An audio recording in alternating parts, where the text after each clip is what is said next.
mulai. Baik, bismillahirrahmanirrahim. Assalamualaikum warahmatullahi wabarakatuh. Selamat pagi anak-anak sekalian. Bagaimana kabarnya kalian pada hari ini? Sebelum kita memasuki ke pembelajaran, Bapak mau hari ini kita berdoa dulu ya. Silakan kalian pimpin doa terlebih dahulu. Kamu itu, Wandana, pimpin doa terlebih dahulu. Sebelum kita memulai pelajaran, marilah kita berdoa sesuai agama dan kepercayaan masing-masing. Berdoa, amin.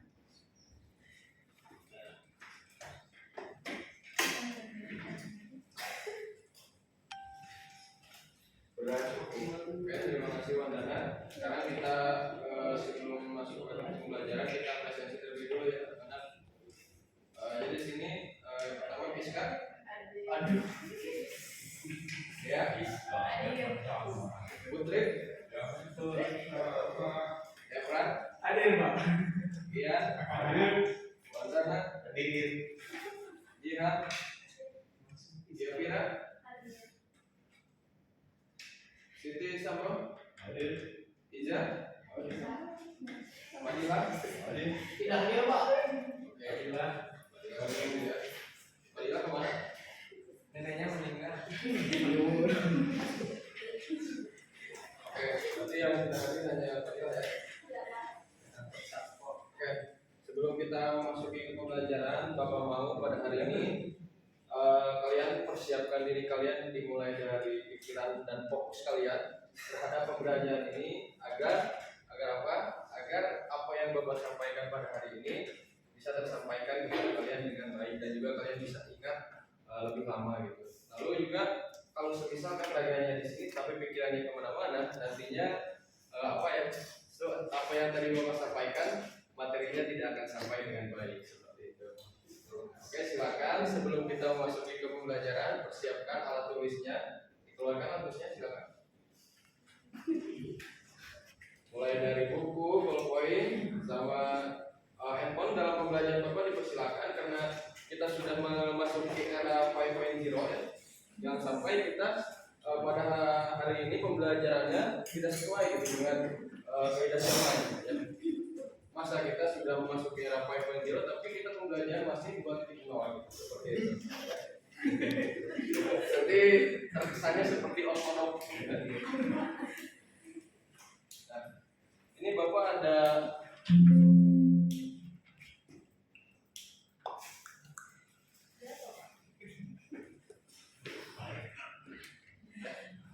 satu question of the day ya pada hari ini untuk mempush atau bisa dibilang mendorong semangat belajar kalian pada hari ini. Di sini ada yang mau baca? Coba bisa baca. Jika kau tak sanggup menahan lelah karena belajar, kau harus sanggup menahan derita karena kebodohan. Tahu maknanya? Oh, ya. Jadi begini ya. Jadi dari pegangan kata yang ada di sini untuk dari pada hari ini, jika kita tak sanggup menahan lelahnya karena belajar, kau harus sanggup menahan derita karena kebodohan. Gak apa-apa. Sekarang kita pagi-pagi datang di sini untuk menuntut ilmu, dari pagi sampai sore kita menuntut ilmu.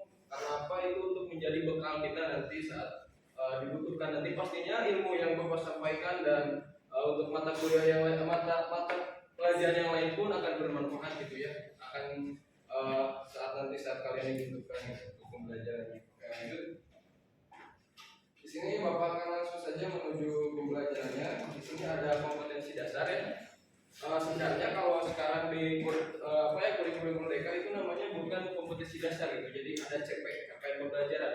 Nanti turunannya itu ke tujuan pembelajaran diolah kembali menjadi modul gitu ya. Di sini ada Bapak masih menyampaikannya itu kompetensi dasar KD saja di sini. Jadi untuk KD titik satunya, 3.1-nya yaitu menganalisa sebaran dan pengolahan sumber daya kehutanan, pertambangan, kelautan dan pariwisata sesuai prinsip pengembangan berkelanjutan. Oke, next. Di sini ada indikator. Indikator yang pertama ada memahami pengertian dari sumber daya alam, mengidentifikasi klasifikasi sumber daya alam. Nah, ini ada tujuan pembelajaran. Melalui pembelajaran secara ceramah, life skill dan diskusi, setelah mempelajari bab ini diharapkan mahasiswa dapat memahami pengertian sumber daya alam. Yang kedua, mengidentifikasi klasifikasi sumber daya alam. Oke. Nah, sekarang kita akan masuk ke inti pembelajarannya. Di sini sebelumnya, nah di sini ada untuk pembelajaran pada hari sekarang itu ada bab 3, yaitu sebaran dan pengolahan sumber daya alam yang ada di Indonesia. Oke anak-anak sekalian, di sini ada yang tahu ya, apa itu sumber daya alam ataupun jenis-jenisnya, atau silakan. Ada yang tahu? Mbak ya, itu siapa yang senyum-senyum? Boleh? Tahu, ada yang tahu tentang sumber daya alam? Apa itu sumber daya alam? Sumber daya alam adalah sumber daya yang berguna dan bernilai jika kita menemukannya di alam. Contohnya seperti sumber daya alam mineral. Mineral.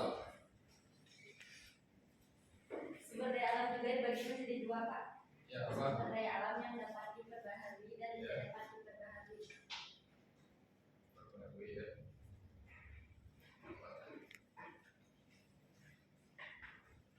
Ya. Ada lagi? Ada yang tahu lagi? Kamu? Bisa? Ada yang tahu? Tahu? Ada lagi? Oke ya. Apa yang terima kasih tadi siapa namanya? Ja. Apa? Aji. Iya. Oh, terima kasih Aji. Ya. Semua yang dikatakan Aji itu benar gitu ya. Mulai dari mineralnya, mulai dari apa sih sumber daya alam yang dapat diperbaharui dan yang tidak dapat diperbarui, semuanya benar ya. Apa yang dikatakan. Ya, kita kembali ya ke pembelajaran. Jadi untuk sumber daya alam sendiri, sumber daya alam itu adalah semua potensi alam yang bisa dimanfaatkan baik mati maupun hidup oleh manusia, itu disebut dengan ini sumber daya alam gitu ya. Nah, di sini ada sumber daya alam yang diklasifikasikan menjadi 3. Yang pertama ada sifat, yang kedua ada jenis, dan yang ketiga ada potensinya. Kita akan langsung membahas ke sifat ya. Di sini ada yang pertama yaitu sifat. Tadi benar ya yang dikatakan oleh Ija, di mana Aji ya, lupa saya, maaf. Ini ada yang pertama ada yang dapat diperbaharui dan yang tidak dapat diperbaharui. Ada yang tahu anak-anak sekalian yang dapat diperbaharui dan tidak dapat diperbaharui? Coba dari gambarnya saja. Ini apa coba? Kayu. Kalau yang ini? Batu. Ya. Bedanya kayu dan batu? Kayu Madinah. Ya, singkatnya seperti ini ya. Kalau ini hidup, kalau ini tidak hidup ya. Gitu. Tapi kalau secara penjelasannya, gimana kalau yang dapat diperbaharui itu adalah sesuatu yang dapat dipulihkan ataupun dipulihkan dengan waktu yang relatif singkat. Kalau yang ini dipulihkannya itu misalkan ini hitam ya, kalau dari jenis ini salah satu contoh dari yang tidak dapat diperbaharui berbentuk batu bara gitu ya. Jadi untuk yang dapat diperbaharui ini sebenarnya ada 2 siklus ya, ada 2 jenis juga ya yang dapat diperbaharui itu. Yang dapat diperbaharui ada 2 siklus. Yang pertama yaitu dari jenisnya itu adanya dapat diperbaharui melalui siklus. Ada yang tahu melalui siklus seperti apa? Contohnya? Daur air. Ya betul. Terus apa lagi? Tadi sebelumnya siklus apa? Hidrologi. Ya betul. Betul. Terima kasih Wandina. Ya. Ya betul. Tadi yang dapat diperbaharui satu jenis, yang pertama adanya yang dapat diperbaharui melalui siklus. Yang kedua melalui revolusi. Ada yang tahu apa contohnya? Melalui revolusi? Ada yang jawab hewan? Ya betul, hewan ya yang dapat diperbaharui reproduksi yaitu hewan. Yang kedua di sini ada yang tidak dapat diperbaharui ya. Nah, tadi sesuai dengan apa yang tadi dijelaskan oleh Bapak, ini yang merupakan salah satu contohnya yaitu bentuk batu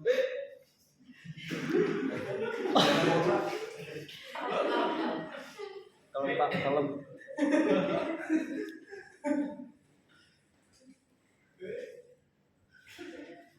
ini batu bara ya. Jadi batu bara itu mengapa dikatakan tidak dapat diperbaharui? Sebenarnya ini bisa, cuman memerlukan waktu yang sangat lama sekali gitu ya, sekitar jutaan, puluhan, bahkan ratusan juta tahun gitu ya.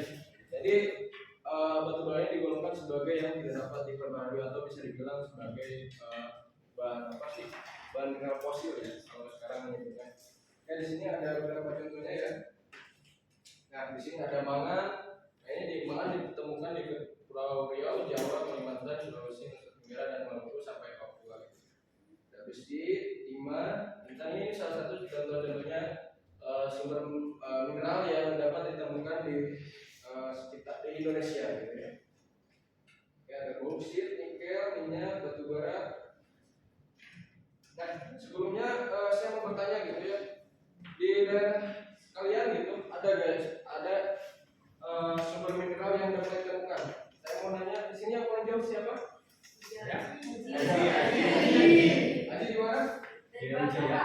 Di Bangka ada apa? Ada banyak Pak, ada cuma Oh iya, ada timah. Kalau di sana bentuk pertambangannya seperti apa? Terbuka, masih terbuka ya? masih banyak yang tradisional sama ilegal. Oh, Saya ilegal. belum mendapatkan surat dari pemerintah. Betul. Terima kasih Ajis ya.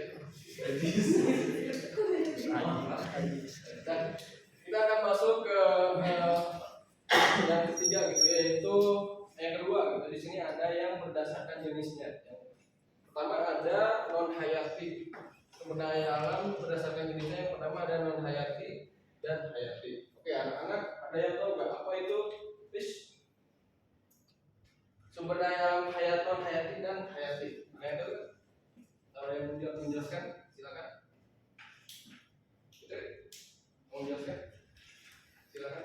Kalau non hayati itu yang nggak hidup, nggak mati. Kalau hayati itu hidup. Ya betul sekali ya, terima kasih Putri ya. Jadi untuk yang non hayati itu adalah benda apa? Ya mati, mati bisa dikatakan juga atau fisik ya. Yang hayati itu benda hidup. Oke, betul sekali Putri ya. Jadi untuk non hayati sendiri atau bisa dikatakan abiotik itu adalah merupakan salah satu sumber daya alam yang tidak hidup. Gitu, ya. Jadi seperti kayak tanah, mineral lainnya gitu yang tidak hidup. Yang kedua ada hayati di sini yang hidup gitu ya. Yang hidup itu terbagi ke dalam dua, yaitu ada yang sumber daya alam nabati dan ada yang sumber daya alam hewani. Nabati itu apa? Sumber daya alam nabati. Tumbuhan, ya betul sekali. Kalau yang hewani? Hewan ya. Jadi yang nabati itu tumbuhan, yang hewani itu hewan gitu ya. Jadi bukan maksud saya tampilkan di sini monyet harus makan monyet ya, sebenarnya tidak. Jadi itu monyet itu sebagai gambaran makhluk hidup gitu. Sebenarnya bisa dimakan, cuman hanya orang-orang tertentu gitu ya. Oke, lanjut. Nah, di sini ada sumber daya alam berdasarkan potensinya. Yang pertama ada berdasarkan potensinya, yaitu yang pertama ada materi. Nah, di sini ada materi ya. Nah, yang dimaksud dengan sumber daya alam materi adalah sumber daya alam yang berbentuk material. Dari katanya juga materi material gitu ya. Seperti yang tadi sudah Bapak sampaikan, salah satunya adalah benang tambang yang ada di rumah apa? Itu namanya Aji ya. Di rumah Aji itu ada banyak sekali sumber mineral yang dapat dimanfaatkan oleh manusia. Jadi dan itu termasuk tergolong apa? Sumber daya alam apa? Yang tidak dapat diperbarui ya? Ya, tidak dapat diperbarui ya. Di sini ada salah satu gambarannya. Yang ini aktivitas penambangan gitu ya, yang ada di tahu saya kalau di mana ini sekitar ya sebenarnya di Freeport ya, bisa Freeport. Nanti kita jalan-jalan ke Freeport ya. Yang kedua, ada sumber daya alam berdasarkan energi. Ada yang tahu pengertiannya? Ada yang tahu? Ada yang tahu nggak? Jadi, silakan. Baik. Bukan saya Pak. Bahasa Putri ya, terus. Sama. Jadi yang kedua itu adalah sumber daya alam berdasarkan energi. Jadi sumber daya alam berdasarkan potensinya yang dapat dimanfaatkan.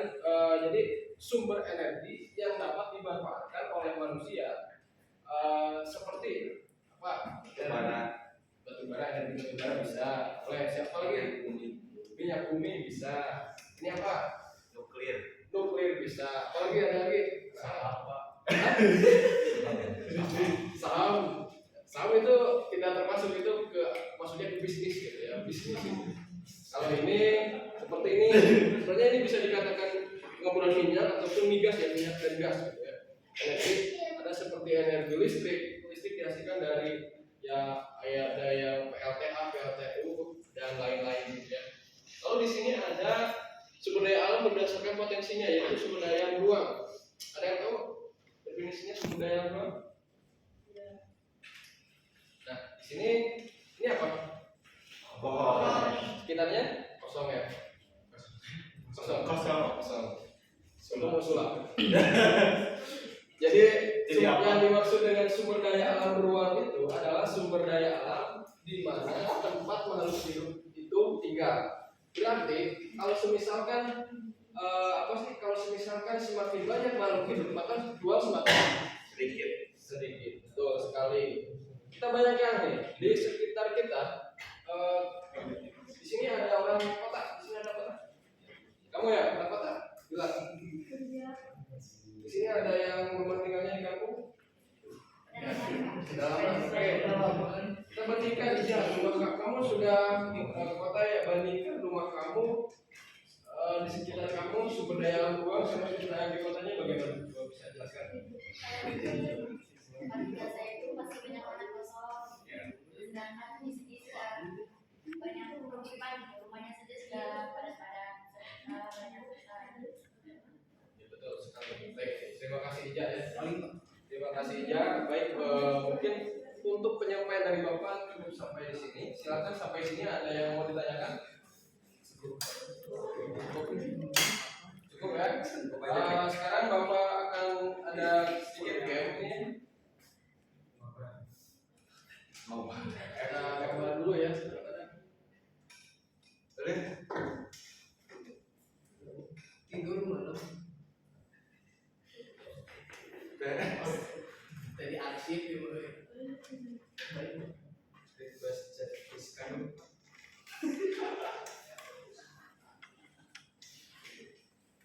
Ya. Bapak butuh 5 orang kan ke depan? 5 orang. Oke. Bapak yang paling depan ya, karena pokoknya yang paling depan yang paling semangat ini ya. Paling semangat. Paling depan. Rizka ke depan, Rizka ke depan. Rizka ke depan, apa? Rizka ke depan, kata Pak Yus. Kata Pak Rega. Satu lagi. Aji.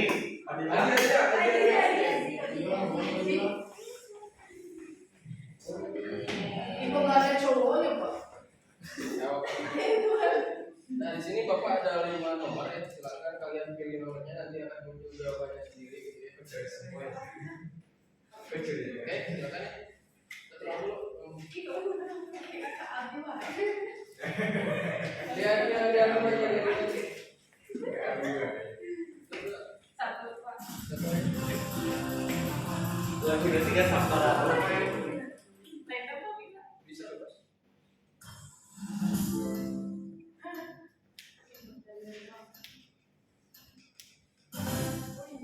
Kenapa gak pilih satu?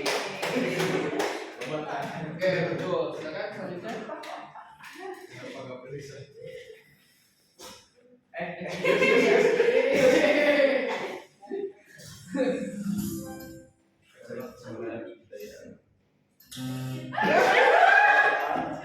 Kok pilih sapi?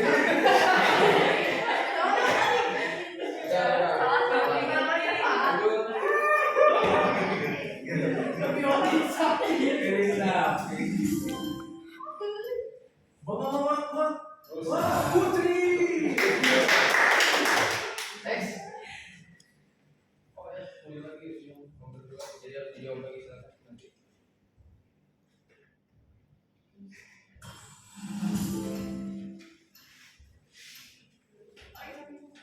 Iya betul. Next, Ajis.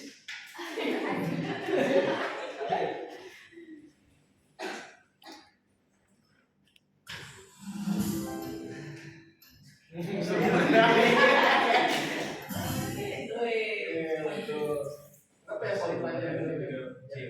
Satu lagi Mbak Putri aja. Itu Rizka aja. Sama berdua.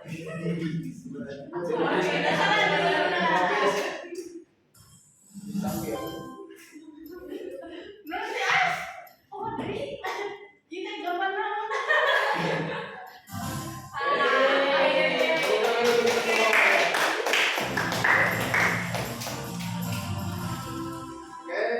Untuk permainan sampai sana saja.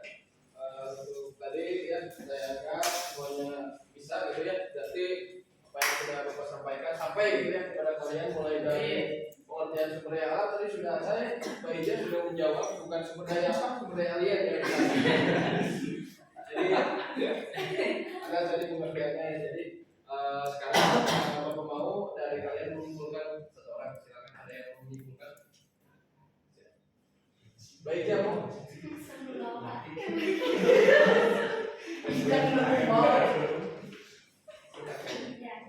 Saya ketahui dari materi yang saya sampaikan itu sumber daya alam adalah sumber daya yang bernilai gitu, baik yang meliputi benda mati dan benda hidup. Ada juga sumber daya alam yang dapat diperbaharui dan tidak dapat diperbaharui. Jadi sifatnya itu adalah ruang, energi sama materi. Terima kasih. Oke, karena sudah habis untuk pertemuan pertama kali ini, dan sekian dari Bapak dan sisanya silakan kalian belajar mandiri di rumah sambil membaca modul atau sumber referensi yang lain. Nanti tugasnya menyusul